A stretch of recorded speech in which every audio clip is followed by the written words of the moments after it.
అమెరికాలోని Donald Trump administration 66 అంతర్జాతీయ సంస్థల నుంచి వైదొలుగుతున్నట్లు ప్రకటించింది. వాటిలో మనం గమనిస్తే 31 ఐక్యరాజ్య సమితికి చెందిన ఎంటిటీస్ అన్నమాట, 35 నాన్ యుఎన్ ఆర్గనైజేషన్స్. వీటన్నిటిలోంచి వీళ్ళని తొందరగా మేము బయటకు వచ్చేస్తామని చెప్పి అమెరికా ప్రకటించింది. ముఖ్యంగా మనం చెప్పాలంటే UNFCCC, United nations framework convention on climate change ఏదైతే ఉందో, ఏదైతే వాతావరణ మార్పుకు సంబంధించి చర్యలు తీసుకుంటుందో, గ్లోబల్ వార్మింగ్ సంబంధించి అన్ని దేశాలు కొన్ని కట్టుబాట్లతో ఉండాలని చెప్తుందో, ఆ ఫ్రేమ్వర్క్ నుంచి అమెరికా వైదొలుగుతోంది. దాంతోపాటు జెండర్ ఈక్వాలిటీ, లింగ వివక్ష నిర్మూలించి జెండర్ ఈక్వాలిటీ తీసుకురావడం కోసం యుఎన్ ఉమెన్ పాటుపడుతుంది, దాని నుంచి కూడా బయటకు వచ్చేస్తా అని చెప్పిందనమాట. దాంతోపాటు UNFPA, United Nations Population Fund కావచ్చు, International Union for Conservation of Nature IUCN నుంచి కావచ్చు, యుఎన్ హ్యాబిటాట్ నుంచి కావచ్చు, UN Conference on Trade and Development UNCTAD నుంచి కావచ్చు, వీటన్నిటిలోంచి బయటకు వచ్చేస్తామని చెప్తుంది అనమాట. ఇలా ఐక్యరాజ్య సమితికి చెందిన దాదాపు 31 సంస్థల నుంచి అమెరికా బయటకు వచ్చేస్తుందంట. దాంతోపాటు ఇంటర్నేషనల్ బాడీస్ ఏవైతే ఐక్యరాజ్య సమితి కిందికి రావో వాటిలోంచి కూడా బయటకు వస్తుంది. దాదాపు 35 ఇంటర్నేషనల్ బాడీస్ నుంచి బయటకు వచ్చేస్తుంది. ముఖ్యంగా IPCC, inter governmental panel on climate change కావచ్చు, ఇంటర్నేషనల్ రెన్యూబుల్ ఎనర్జీ ఏజెన్సీ కావచ్చు, ఇంటర్నేషనల్ సోలార్ అలయన్స్ ఏదైతే ఇండియా లీడ్ చేస్తుందో దానిలోంచి కావచ్చు, ఇలా రకరకాల సంస్థల నుంచి అమెరికా బయటకు వస్తుంది. ఇవన్నీ కూడా అమెరికా జాతి ప్రయోజనాలకు వ్యతిరేకంగా ఉన్నాయని చెప్పి అమెరికా వాదిస్తోందనమాట. దాంతోపాటు కొన్ని సంస్థలు ఓక్ ఐడియాలజీని ప్రమోట్ చేస్తున్నాయి. ఓక్ ఐడియాలజీ అంటే ఎగ్జిస్టింగ్ సోషల్ నార్మ్స్ ని క్వశ్చన్ చేయడం అనమాట. ఉదాహరణకి వివాహ వ్యవస్థని క్వశ్చన్ చేయడం, లేదా అసలు అబ్బాయి అమ్మాయి ఎందుకు పెళ్లి చేసుకోవాలి, అమ్మాయి అమ్మాయి చేసుకోవచ్చు కదా, ఇలాంటి థాట్స్ కలిగి ఉంటాం. లేకపోతే సమాజ మూలాలను ఈ ఓక్ ఐడియాలజీ ప్రశ్నిస్తుందని కూడా అమెరికా భావిస్తుంది అనమాట. సో కొన్ని సంస్థలు ఓక్ ఐడియాలజీని, డైవర్సిటీని ప్రమోట్ చేస్తున్నాయి కాబట్టి మాకు ఆ సంస్థలు వద్దు, వాటిలో మెంబర్షిప్ మాకు వద్దని చెప్పి కూడా అమెరికా భావిస్తుంది. ఇలా చాలా సంస్థల నుంచి అమెరికా ఇప్పుడు వైదొలుగుతోంది. అభివృద్ధి చెందిన దేశాల్లో, ముఖ్యంగా అమెరికా వంటి దేశాల్లో 40 సంవత్సరాలు దాటిన తర్వాత మహిళలు గర్భవతులు అవుతున్నారు. ముఖ్యంగా వాళ్ళు చిన్నప్పుడే, ఇంతకు ముందు అయితే టీనేజ్ లో ఉన్నప్పుడు చాలా మంది పిల్లలు కనేవాళ్ళు. ఇప్పుడు ట్రెండ్ మారిపోయింది. 40స్కి వచ్చాక చైల్డ్ బర్త్ కి రెడీ అవుతున్నారు. అసలు ఎందుకు ఈ ట్రెండ్, ఎందుకు ఇలా చేంజ్ అయింది? ఉదాహరణకి అమెరికాలో 2023 డేటా చూస్తే కనుక 40 సంవత్సరాల వయసు ఉన్న వాళ్ళు లేదా ఆ పైబడిన వాళ్ళు దాదాపు ఆల్ బర్త్స్ లో, అమెరికాలో జననాల్లో దాదాపు 4.1% జననాలు, అంటే 4.1% ఆఫ్ ఆల్ బర్త్స్ అనమాట, 40 సంవత్సరాలు పైబడిన మహిళలే పిల్లలకు జన్మనిచ్చారంట. ఇది చూస్తే కనుక టీనేజ్ బర్త్స్ కన్నా కూడా ఇది ఎక్కువ ఉన్నాయి. టీనేజ్ బర్త్స్ చూస్తే కనుక టీనేజ్ అమ్మాయిలు అక్కడ అమెరికాలో 2023లో ఉన్న జననాల్లో 4% జననాలు టీనేజ్ ఆడపిల్లలు ఇస్తే దాదాపు 4.1% 40+ ఇయర్స్ ఉన్న వాళ్ళు అమ్మాయిలు ఇచ్చారంట. దీనికి కారణం ఏంటి అంటే కెరీర్ కావచ్చు, లేదా అవగాహన కావచ్చు, ఫ్యామిలీ ప్లానింగ్ కావచ్చు, కాంట్రసెప్టివ్స్ కావచ్చు, అండ్ ఫినాన్షియల్ రిసోర్సెస్ కావచ్చు, తర్వాత వీటన్నిటికన్నా మించి స్టెబిలిటీ, ఒక మంచి పార్ట్నర్ సెలెక్ట్ చేసుకోవడం కావచ్చు. ఇవన్నీ లేట్ అవుతున్నాయి కాబట్టి ఈ ప్రెగ్నెన్సీస్ కూడా లేట్ అవుతున్నాయి. ముఖ్యంగా ఎగ్స్ని ఫ్రీజ్ చేసే టెక్నాలజీస్ కూడా వచ్చేస్తున్నాయి కాబట్టి కాంట్రసెప్షన్ వచ్చేస్తుంది, ఫ్యామిలీ ప్లానింగ్ వచ్చేస్తుంది, కెరీర్ అదే టైంలో కెరీర్ స్టార్ట్ అవుతుంది ఆడపిల్లలకి, తర్వాత ఫినాన్షియల్ రిసోర్సెస్ అవసరము, పెళ్ళిళ్ళు కూడా లేట్ అవుతున్నాయి, మంచి పార్ట్నర్ దొరకడం లేట్ అవుతుంది. కాబట్టి లేట్ ఏజ్ ప్రెగ్నెన్సీస్ లేదా డిలేడ్ ప్రెగ్నెన్సీస్ అనేవి అమెరికా లాంటి దేశాల్లో బాగా పెరిగిపోతున్నాయంట. సాధారణంగా మహిళలకి 35 సంవత్సరాల వయసు దాటితే ఆ తర్వాత ప్రెగ్నెంట్ అయితే కాస్త అది హై రిస్క్ ప్రెగ్నెన్సీ అవుద్ది, అదేవిధంగా అడ్వాన్స్డ్ ఏజ్ ప్రెగ్నెన్సీ అవుద్ది అనమాట. అప్పుడు ఇలాంటి టైంలో లేట్ ఏజ్ ప్రెగ్నెన్సీస్ వల్ల మిస్క్యారేజ్ అయ్యే అవకాశం కావచ్చు, జెస్టేషనల్ డయాబెటీస్ కావచ్చు, హై బీపీ కావచ్చు, అదేవిధంగా సిజేరియన్ సెక్షన్ కూడా, అంటే న్యాచురల్ డెలివరీస్ కాకుండా సి సెక్షన్ డెలివరీస్ పెరిగే అవకాశం ఇవన్నీ ఉంటాయి అనమాట. కాబట్టి జనరల్గా 35 సంవత్సరాలు దాటిన తర్వాత ప్రెగ్నెన్సీ అనేది కాస్త హై రిస్క్ అంటారు. కానీ అమెరికా లాంటి అడ్వాన్స్డ్ కంట్రీస్లో ఇప్పుడు 35 సంవత్సరాల తర్వాత ఎక్కువ మంది మహిళలు ప్రెగ్నెన్సీని ఇష్టపడుతున్నారంట, చైల్డ్ బర్త్ని ఇష్టపడుతున్నారంట. ముఖ్యంగా దీనికి సంబంధించి చాలా రీసెర్చ్లు జరుగుతున్నాయి. ఎందుకు ఎక్కువ మంది ఆడవాళ్ళు, అంటే దాదాపు 35-40 ఇయర్స్ దాటిన తర్వాత ప్రెగ్నెన్సీకి రెడీ అవుతున్నారంటే వాళ్ళ కెరీర్, ఎడ్యుకేషన్ కావచ్చు, ఫినాన్షియల్ స్టెబిలిటీ కావచ్చు, వీటి మీద ఎక్కువ ఫోకస్ చేస్తున్నారంట. ఇదే ట్రెండ్ డెవలపింగ్ కంట్రీస్లో కూడా స్టార్ట్ అవుతుంది. లేట్ మ్యారేజెస్ కావచ్చు, తర్వాత పిల్లల్ని డిలే చేయడం, ఒకవేళ పెళ్ళైనా సరే పిల్లల్ని డిలే చేసి తర్వాత కందాంలే అని చెప్పి ఎక్కువ వాళ్ళ ప్రొఫెషనల్ ఇష్యూస్ మీద దృష్టి పెట్టడం, ఇవన్నీ చేస్తున్నారనమాట. వీటి వల్ల ఫర్టిలిటీ ఇష్యూస్ కావచ్చు, జెనెటిక్ ఇష్యూస్ కావచ్చు, ఇవన్నీ వచ్చే ఆస్కారం కూడా కనిపిస్తుంది. పర్యావరణం కోసం, పర్యావరణ హితం కోసం ప్రాణం పెట్టిన వ్యక్తి మాధవ్ గాడ్గిల్ మనకిక లేరు. 83 సంవత్సరాల వయసులో పూణేలో ఆయన కన్నుమూశారు. మాధవ్ గాడ్గిల్ అనగానే మనకి వెస్ట్రన్ ఘాట్స్ గుర్తొస్తాయి. పశ్చిమ కనుమలను కాపాడటానికి ఆయన చేసిన ప్రయత్నం, గాడ్గిల్ రిపోర్ట్ అనేది ఎప్పుడు చర్చల్లోనే ఉంటుంది. వెస్ట్రన్ ఘాట్స్లో 75% ఎకో సెన్సిటివ్ జోన్ అని చెప్పి దాన్ని కాపాడాలని చెప్పి ఆయన ఇచ్చిన రిపోర్ట్ ఇప్పటికీ మనకు గుర్తుంటుంది. ముఖ్యంగా కేరళలో గత సంవత్సరం వాయనాడ్ ఇన్సిడెంట్ జరిగినప్పుడు మాధవ్ గాడ్గిల్ మళ్ళా వార్తల్లోకి వచ్చారు. ఆయన 31 సంవత్సరాల పాటు ఇండియన్ ఇన్స్టిట్యూట్ ఆఫ్ సైన్స్ బెంగళూరులో ఫ్యాకల్టీగా పనిచేశారు. అంతేకాదు భారతదేశంలో చాలా గొప్ప చట్టం బయోడైవర్సిటీ యాక్ట్ డ్రాఫ్టింగ్ లో కూడా ఆయన పాత్ర చాలా కీలకమైంది. ఇండియన్ ఇన్స్టిట్యూట్ ఆఫ్ సైన్స్ బెంగళూరులో మాధవ్ గాడ్గిల్ గారు పనిచేసేటప్పుడు సెంటర్ ఫర్ ఎకలాజికల్ స్టడీస్ అని చెప్పి ఒక కంప్లీట్ అప్లైడ్ రీసెర్చ్ సెంటర్ ఒకటి తీసుకొచ్చారనమాట.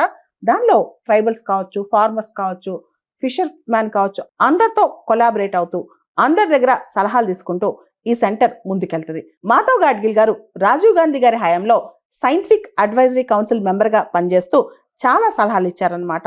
UNEP United Nations Environment Programme వాళ్ళు కూడా మాధవ్ గాడ్గిల్ గారికి champion of the earth award ఇచ్చారు 2024లో. మాధవ్ గాడ్గిల్ గారు భారతదేశంలో grass root level environmentalism promote చేయడంలో కీలక పాత్ర పోషించారు. ఆయన తండ్రి గాడ్గిల్ గారు మన ప్లానింగ్ కమిషన్ వైస్ చైర్మన్ గా పనిచేశారు. అప్పట్లో ఆయన తండ్రి గాడ్గిల్ ఫార్ములా అనేది అప్పట్లో చాలా పాపులర్ అయింది ఎకనామిక్స్ లో. ఇక్కడ మనం చూస్తే గనక మాధవ్ గాడ్గిల్ గారి తండ్రి డిఆర్ గాడ్గిల్ గారు ఆయన ఎకానమిస్ట్ మరియు బర్డ్ వాచర్, పక్షుల్ని బాగా గమనించేవాళ్ళంట. అదే అలవాటు మాధవ్ గాడ్గిల్ గారికి కూడా వచ్చిందంట. చిన్నప్పుడు మాధవ్ గాడ్గిల్ గారికి ఒక బర్డ్ మీద డౌట్ వచ్చిందంట. చిన్నప్పుడే ఆయన Salim Ali, father of ornithology అంటాం, ఆయనకు ఉత్తరం రాశారంట ఒక బర్డ్ గురించి డౌట్ వచ్చి. వెంటనే సలీం అలీ గారు మాధవ్ గాడ్గిల్ గారికి రిప్లై రాశారంట. చిన్నప్పటి నుంచి కూడా బర్డ్స్ గురించి, ఎన్విరాన్మెంట్ గురించి, వెస్టర్న్ ఘాట్స్ మీద ప్రత్యేకంగా మక్కువ ఎక్కువ అంట. మాధవ్ గాడ్గిల్ గారు ఎన్విరాన్మెంట్ కోసం, క్లైమేట్ కోసం చాలా పరితపించేవాళ్ళు. భారతదేశం యొక్క మొట్టమొదటి బయోస్పియర్ రిజర్వ్ నీలగిరి బయోస్పియర్ రిజర్వ్ కోసం ఆయన దాని రికగ్నిషన్ కోసం చాలా కృషి చేశారు. దాంతోపాటు సైలెంట్ వ్యాలీ మూవ్మెంట్ కావచ్చు, కేరళలో సైలెంట్ వ్యాలీ మూవ్మెంట్ కావచ్చు, తర్వాత చిప్కో మూవ్మెంట్ కావచ్చు, వీటన్నిటిలో కూడా ఈయన కీలక పాత్ర పోషించారు. ఎకాలజీకి సంబంధించి మాధవ్ గాడ్గిల్ గారు దాదాపు 200 పైగా పేపర్స్ రాశారు. అంతేకాదు భారతదేశం ఈయనకి పద్మభూషణ్ ఇచ్చి సత్కరించింది. పర్యావరణ పరంగా, సామాన్యుడి పరంగా మాధవ్ గాడ్గిల్ గారు లేని లోటు పూడ్చలేనిది. రణరంగంలో కొత్త యుద్ధాలు వస్తున్నాయి. మనం రష్యా ఉక్రెయిన్ యుద్ధం చూసుకున్నా, మన ఆపరేషన్ సింధూర్ చూసుకున్నా, ఈ మధ్య కాలంలో కాన్ఫ్లిక్ట్స్ అనేవి చాలా హైబ్రిడ్ మోడ్లో ఉంటున్నాయి. కన్వెన్షనల్ వార్ఫేర్ పూర్తి స్థాయిలో వర్కౌట్ అవ్వట్లేదు. దానికోసం భారతదేశం ఒక ప్రత్యేకమైన ఐడియాతో ముందుకు వచ్చింది. అదే భైరవ్ బెటాలియన్స్. ఇంతకు ముందు ఒక కన్వెన్షనల్ వార్ చేయాలంటే చాలా ప్రిపేర్డ్నెస్ ఉండాలి. దాంతోపాటు కొత్త టెక్నాలజీ అనేది వాడటం కూడా కన్వెన్షనల్ వార్లో అలవాట్లేదు. కానీ ఇప్పుడు యుద్ధాలన్నీ కూడా హైబ్రిడ్ యుద్ధాలు అయిపోతున్నాయి. హైబ్రిడ్ యుద్ధాలంటే కన్వెన్షనల్ టెక్నాలజీ, కన్వెన్షనల్ వార్ఫేర్తో పాటు మోడర్న్ టెక్నాలజీ ఇవన్నీ కూడా వాడుతున్నారు. ఉదాహరణకి డ్రోన్ టెక్నాలజీ కావచ్చు, సైబర్ టెక్నాలజీ కావచ్చు, ఇలాంటివన్నీ కూడా యుద్ధాలు వాడుతున్నారు అనమాట. ముఖ్యంగా మనం చూసాం రష్యా ఉక్రెయిన్ యుద్ధం కావచ్చు, కొత్తగా వచ్చే రకరకాల యుద్ధాలు కావచ్చు, వీటిలో కూడా కొత్త టెక్నాలజీ చాలా ఫాస్ట్గా, స్విఫ్ట్గా రెస్పాండ్ అయ్యే టీమ్స్ కూడా అవసరం. అంటే టెక్నాలజీ మాత్రమే కాదు, టీమ్స్ కూడా అంతే ఫాస్ట్గా ఉండాలి. మనం చూస్తే కనుక రీసెంట్గా ఉక్రెయిన్ రష్యా మీదకి డ్రోన్స్ వదిలిందనమాట. ఇలాంటి టెక్నాలజీస్ కూడా మనం గమనిస్తే కనుక కొత్త యుద్ధాలు వచ్చే అవకాశం ఉంది. కాబట్టి మనం కూడా రెస్పాన్సివ్గా ఉండాలి. కాబట్టి భైరవ్ బెటాలియన్స్ అని చెప్పి ఒక కొత్త కాన్సెప్ట్తో ముందుకు వచ్చాం. ఆల్రెడీ ఉన్న ఇన్ఫాంట్రీ రెజిమెంట్స్ నుంచి మంచి ఎక్స్పర్టైజ్ ట్రైనింగ్ ఇచ్చి టీమ్స్ని సెలెక్ట్ చేసి మనం బార్డర్ ఏరియాస్లో వదులుతున్నాం అనమాట. ముఖ్యంగా రాజస్థాన్, జమ్మూ కాశ్మీర్ ఇలాంటి బార్డర్స్ ఏదైతే సెన్సిటివ్ బార్డర్స్ ఉన్నాయో ఇక్కడ ఇమీడియట్గా రెస్పాండ్ అయ్యే టీం కావచ్చు, ఇమీడియట్గా రియాక్ట్ అయ్యే టీం కావచ్చు, ఈ టీమ్స్ చాలా అవసరం అన్నమాట. ప్రత్యేకంగా మనం గమనిస్తే ఫైటర్ టు నైట్ కేపబిలిటీ, అంటే అవసరమైతే ఇప్పటికిప్పుడు లాంచ్ చేసే కేపబిలిటీ కావచ్చు, ఇమీడియట్గా డిప్లాయ్మెంట్ అయ్యే ఒక షార్ట్ నోటీస్లో ఇమీడియట్గా రెస్పాండ్ అయ్యే కేపబిలిటీ కావచ్చు. దాంతోపాటు మల్టీ డొమైన్ టాస్క్, అంటే నేను ఇలానే యుద్ధం చేస్తాను అనుకున్న అవసరమైన విధంగా మల్టిపుల్ వేస్లో యుద్ధం చేసే విధానం అనమాట. గ్రౌండ్ యాక్షన్తో పాటు డ్రోన్ ఆపరేషన్స్, ఎలక్ట్రానిక్ సపోర్ట్, అదే అని కాదు, పూర్తి స్థాయిలో multi terrain, multi domain task చేసే విధంగా భైరవ్ బెటాలియన్స్ అనేది ఇండియన్ డిఫెన్స్ వాళ్ళు లాంచ్ చేశారు. అది 2025 నుంచే ట్రయల్స్ లో ఉన్నాయన్నమాట. ఇవి పూర్తిగా fast moving, technology driven compact teams అనొచ్చు. కాంపాక్ట్ టీమ్స్ అంటే వేలకు వేలు ఉంటారు అనమాట. 100, 200, 250 ఇలా చిన్న చిన్న బెటాలియన్స్, కానీ చాలా ఫాస్ట్ గా, చాలా టీం వర్క్, కాంపాక్ట్ గా చేసే టీమ్స్ అనమాట. ప్రపంచవ్యాప్తంగా మనం చూస్తే కనుక అమెరికా దేశం కానీ రకరకాల దేశాల్లో డ్రోన్స్ కావచ్చు, సైబర్ ఎనేబుల్డ్ ఆపరేషన్స్ కావచ్చు, ఆర్టిఫిషియల్ ఇంటెలిజెన్స్ యూసేజ్ కావచ్చు, ఎలక్ట్రానిక్ డిస్ట్రప్షన్స్ కావచ్చు, ఇవన్నీ కూడా చాలా జరుగుతున్నాయి. కాబట్టి స్మాల్ టీమ్స్ ఇన్ యాక్షన్, ఎప్పుడు కూడా చిన్న చిన్న టీమ్స్ రెడీ టు యాక్షన్ అన్నట్టు ఉండాలన్నమాట. రెడీ ఫర్ యాక్షన్ అన్నట్టు ఉండాలన్నమాట. ఇంతకుముందు మనం పారా స్పెషల్ ఫోర్సెస్, బార్డర్స్ లో పారా స్పెషల్ ఫోర్సెస్ ఉంచేవాళ్ళం. ఆ పారా స్పెషల్ ఫోర్సెస్ అనేవి అవసరమైతే ఎనిమిస్ యొక్క టెరిటరీలోకి వెళ్ళి అక్కడ ఆపరేషన్స్ కూడా చేయగలవు. దానికి భైరవ్ బెటాలియన్స్ కి తేడా ఉందన్నమాట. బైరో బెటాలియన్స్ అనేవి సరిహద్దుల్లో మన బార్డర్స్ దగ్గరగా వాటిని డిప్లాయ్ చేస్తారు. అక్కడి నుంచి ఇమీడియట్ గా రెస్పాండ్ అయ్యే విధంగా ఉంటాయి అనమాట. అంటే డీటెయిల్డ్ ప్లానింగ్ కంటే కూడా, అంటే ప్రాపర్ స్ట్రాటజీ డీటెయిల్ ప్లానింగ్ అంటే కూడా ఇమీడియట్ రెస్పాన్స్, ఇమీడియట్ లాంచ్ అనేది వీటి యొక్క ప్రత్యేకత అని చెప్పుకోవచ్చు అనమాట. Small, fast, techno enabled structures అనమాట ఈ బైరో బెటాలియన్స్. ఇప్పుడు ఇవి కొత్తగా న్యూస్ లో ఉన్నాయి. అమెరికాలోని డొనాల్డ్ ట్రంప్ ప్రభుత్వం భారతదేశం పైన 500% 500% పన్నులు విధించనుందా? ఈ సందర్భంగా చూస్తే భవిష్యత్తులో విధించే అవకాశం అయితే కనిపిస్తోంది. Already America Russia sanctions bill అని చెప్పి ఒక బిల్ ప్రపోజల్ పెట్టింది. ఎవరైతే రష్యా దగ్గర నుంచి ఆయిల్ కొనుక్కుంటారో, ఇతరత్ర ట్రేడ్ చేస్తారో వాళ్ళపైన విపరీతమైన టారిఫ్లు విధించే దిశగా అమెరికా ముందుకు అడుగేస్తోంది. ఇదే సందర్భంలో అమెరికన్ కామర్స్ సెక్రటరీ హావర్డ్ లిట్నిక్ కూడా ఒక మాట చెప్పారు. మోడీ గారు డొనాల్డ్ ట్రంప్కి కాల్ చేయలేదు, దానివల్లే ఇండియాకి ట్రేడ్ డీల్ విషయంలో చాలా ఇబ్బందులు ఎదురవుతున్నాయని చెప్పి ఆయన చెప్పుకొచ్చారనమాట. కానీ భారత ప్రభుత్వం మాత్రం ఈ స్టేట్మెంట్ ని తోసిపుచ్చింది. ఆల్రెడీ 2025 ఆగస్టులోనే భారతదేశం పైన 50% టారిఫ్లు విధిస్తూ అమెరికా డెసిషన్ తీసుకుంది. ముఖ్యంగా ఇండియా రష్యన్ ఆయిల్ కొనుక్కుంటుందని చెప్పి అమెరికా కోపం అనమాట. అయితే గత 4-5 నెలల నుంచి ఇండియా అమెరికా మధ్య ట్రేడ్ డీల్, వాణిజ్య ఒప్పందం సంబంధించి చాలా చర్చలు జరుగుతున్నాయి. ముఖ్యంగా ఇండియాలో అగ్రికల్చర్, అమెరికా వస్తువులు ఏవైతే ఉన్నాయో, ఫార్మ్ ప్రోడక్ట్స్ ఏవైతే ఉన్నాయో దానికి సంబంధించి ఇండియా మార్కెట్ యాక్సెస్ ఇవ్వాలని చెప్పి ఇండియన్ మార్కెట్స్ లోకి అమెరికా చొచ్చుకుపోవాలని ప్రయత్నిస్తుంది. అయితే ఈ విషయంలో మన రైతులు కావచ్చు, మన వ్యవసాయం కావచ్చు, ఏది కూడా ఇబ్బందికి గురి కాకూడదని చెప్పి భారతదేశం ఆలోచిస్తుంది అనమాట. దాంతో ఇండియా అమెరికా మధ్య ట్రేడ్ డీల్ ఇంకా కుదరలేదు. అయితే ఈ లోపే అమెరికా ఒక కొత్త బిల్ ప్రపోజల్ తెచ్చింది. షార్ట్ కట్ లో ఆ బిల్ ని రష్యా శాంక్షన్స్ బిల్ అని పిలుస్తున్నారు, లేదా గ్రాహం బ్లూమెంథాల్ బిల్ అని కూడా అంటారనమాట. ఈ బిల్లు ప్రకారం ఎవరైనా రష్యా నుంచి ఆయిల్ కొనుక్కున్నా, యురేనియం కొనుక్కున్నా, ఇతరత్ర ఫ్యూయల్స్ కొనుక్కున్నా, రష్యాతో వాణిజ్యం ఎక్కువ చేసినా, దానివల్ల రష్యా ఉక్రెయిన్ యుద్ధానికి ఫండింగ్ బాగా వెళ్తుంది కాబట్టి దాన్ని ఆపడానికి ఇమీడియట్ గా శాంక్షన్స్ వేస్తాం, 500% టారిఫ్స్ వేస్తాం అని చెప్పి అమెరికా ప్రభుత్వం బెదిరిస్తుంది. ఇదే బిల్లు కనుక అమెరికాలో పాస్ అవుతే ఇండియా, చైనా, బ్రెజిల్ ఈ దేశాలపైన అదనపు టారిఫ్స్ వచ్చే ప్రమాదం ఉందన్నమాట. దాంతో మనం అమెరికాకి చేసే ఎక్స్పోర్ట్స్ ఇంకా హిట్ అయ్యే ప్రమాదం కనిపిస్తుంది. మనకు తెలుసు $80 బిలియన్ వర్త్ ఎక్స్పోర్ట్స్ ఇండియా అమెరికాకి చేస్తారనమాట. ఇంకా వీటి మీద ఎక్కువగా ప్రెజర్ పడే అవకాశం కూడా కనిపిస్తుంది. ఆల్రెడీ మనం ఎక్స్పోర్ట్ చేసన్నీ కూడా లేబర్ ఇంటెన్సివ్, టెక్స్టైల్స్ కావచ్చు, జెమ్స్ అండ్ జ్యువెలరీ కావచ్చు, చాలా మంది ఎంప్లాయ్మెంట్ కోల్పోయారనమాట. ఆల్రెడీ మన ఎక్స్పోర్ట్స్ హిట్ అయ్యాయి, ఇంకా హిట్ అయ్యే ప్రమాదం. ఒకవేళ కనుక బిల్ పాస్ అయితే, ఏదైతే రష్యా శాంక్షన్స్ బిల్ ఉందో అది పాస్ అయితే కనుక ఇంకా హిట్ అయ్యే ప్రమాదం ఉందన్నమాట. అమెరికా యొక్క తక్షణ లక్ష్యం ఏంటంటే రష్యా ఉక్రెయిన్ యుద్ధం ఆగాలి. రష్యా దగ్గర అస్సలు డబ్బులు ఉండకూడదు. ఉండకుండా ఉండాలంటే రష్యా దగ్గర నుంచి ఎవరు ఏమీ కొనుక్కోకూడదు. రష్యా పైన ఒత్తిడి పడాలి అని చెప్పి అమెరికా ఆలోచిస్తుంది. ఈ సందర్భంగా రష్యా శాంక్షన్స్ బిల్ తీసుకొచ్చిందనమాట. దీనికి సంబంధించి అమెరికన్ సెనేట్ లో కావచ్చు, మొత్తం అమెరికాలో అక్కడ సెనేటర్స్ కావచ్చు, వీళ్ళందరూ కూడా చాలా వరకు, ఈవెన్ చాలా మంది డెమోక్రాట్స్ కూడా ఈ బిల్ కి చాలా ఫేవర్ గా ఉన్నారంట. ఈ గ్రాహం అనే ఆయన రిపబ్లికన్ సెనేటర్ అనమాట, బ్లూమెంథాల్ అనే ఆయన డెమోక్రాటిక్ సెనేటర్ అనమాట. వీళ్ళిద్దరూ కలిసి బిల్ ని డ్రాఫ్ట్ చేశారు కాబట్టి దీన్ని గ్రాహం బ్లూమెంథాల్ బిల్ అని పిలుస్తున్నారు. ఈ గ్రాహం బ్లూమెంథాల్ బిల్ అనేది ఇంకొక పేరు అనమాట. రష్యా శాంక్షన్స్ బిల్ కి ఇదొక పేరు అనమాట. అయితే గత 3-4 మాసాలుగా భారత్ అమెరికా మధ్య వాణిజ్య ఒప్పందానికి సంబంధించి చాలా చర్చలు జరుగుతున్నాయి. అయితే పూర్తి స్థాయిలో ఈ చర్చలు మాత్రం ఒక కొలిక్కి రాలేదన్నమాట. ఇక్కడ గమనిస్తే కనుక రీసెంట్ గా అమెరికా చాలా అంతర్జాతీయ ఆర్గనైజేషన్స్ నుంచి బయటకు వచ్చింది. ఈవెన్ మనం లీడ్ చేస్తున్న ఇంటర్నేషనల్ సోలార్ అలయన్స్ నుంచి కూడా అమెరికా బయటకు వచ్చేస్తుంది అనమాట.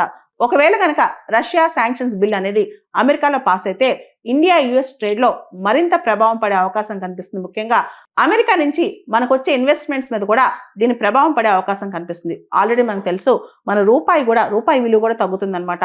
రూపాయి విలువ కూడా మార్కెట్ ఇలానే అన్సర్టెన్ గా ఉండి అమెరికా ఒత్తిడి పెరిగితే రూపాయి విలువ కూడా మరి కాస్త దిగజారే అవకాశం కనిపిస్తుంది అనమాట. అండ్ మనం చూస్తే కనుక భారతదేశం మన ట్రేడ్ ని డైవర్సిఫై చేసుకోవడానికి రకరకాల దేశాలతో ట్రేడ్ డీల్స్ చేసుకోవడానికి ప్రయత్నం చేస్తుంది. యూరోపియన్ యూనియన్ కావచ్చు, చిలీ కావచ్చు, పెరు కావచ్చు, ఆస్ట్రేలియా కావచ్చు, బహ్రెయిన్ కావచ్చు, గల్ఫ్ కోఆపరేషన్ కౌన్సిల్ కావచ్చు, అదేవిధంగా యురేషియన్ ఎకనామిక్ యూనియన్ కావచ్చు, వీటన్నిటితో ఇప్పుడు భారతదేశం కొత్తగా ట్రేడ్ డీల్ చేసుకోవడానికి ట్రై చేస్తుంది అనమాట.